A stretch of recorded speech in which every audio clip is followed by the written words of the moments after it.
Pourtant, la Bible nous dit dans 1 Jean, au chapitre 5 et au verset 21, je vais lire dans la version de la Bible amplifiée, Bible anglaise, « Petits enfants, gardez-vous des idoles, des faux dieux. » Et ici, il ne parle pas simplement d'autres dieux comme des faux dieux, des dieux morts, mais il parle aussi de toutes ces choses qui pourraient occuper la place qui appartient à Dieu dans notre cœur.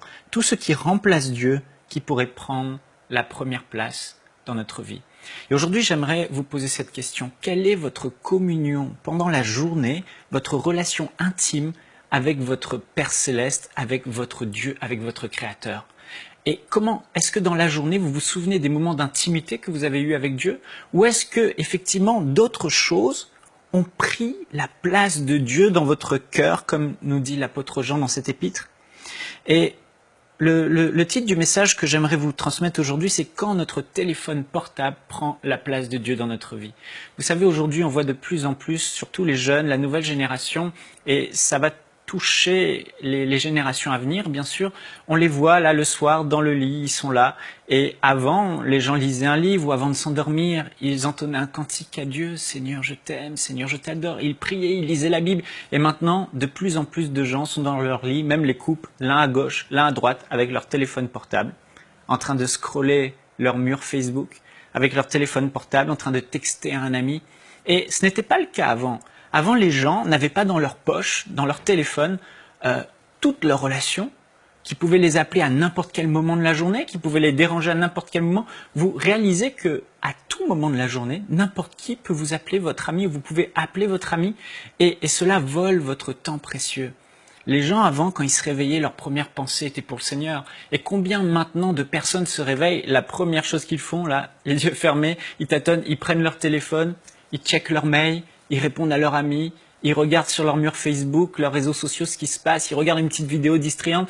Et en fait, ce téléphone est en train de voler des précieux temps d'intimité qu'on avait avec Dieu et que de plus en plus les gens perdent à cause justement de cette technologie, de tous ces divertissements qui se trouvent dans le téléphone. Les gens, au lieu de se réveiller le matin et de chanter des louanges à Dieu, de saluer Dieu, d'inviter le Saint-Esprit dans leur journée, maintenant regardent leur téléphone sous prétexte que dans le téléphone les aide à se réveiller.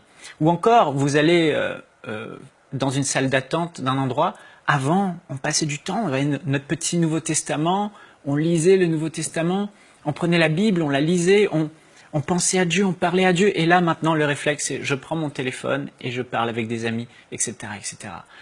On va au drive, au service au volant, au McDo, et pendant qu'on attend notre commande, avant le réflexe c'était de parler à Dieu, et maintenant le réflexe c'est le téléphone. Le téléphone prend de plus en plus de place. Et frères et sœurs, j'aimerais vous encourager aujourd'hui à remettre votre communion avec Dieu en priorité et de mettre de côté ce téléphone qui prend tellement de place dans nos vies aujourd'hui. Et aujourd'hui, plus que jamais, nous avons besoin d'appliquer ce que la Bible appelle le jeûne. Non pas le jeûne de nourriture, mais le jeûne de ce téléphone. Le jeûne est de le mettre de côté. Quand vous avez un temps, plutôt que de prendre le téléphone, mettez-le de côté. Le soir, avant de vous coucher, mettez le téléphone de côté et passez du temps avec Dieu. Parce que notre téléphone portable ne doit pas voler notre temps avec Dieu. Soyons vigilants et jeûnons le téléphone dans le nom de Jésus. Amen.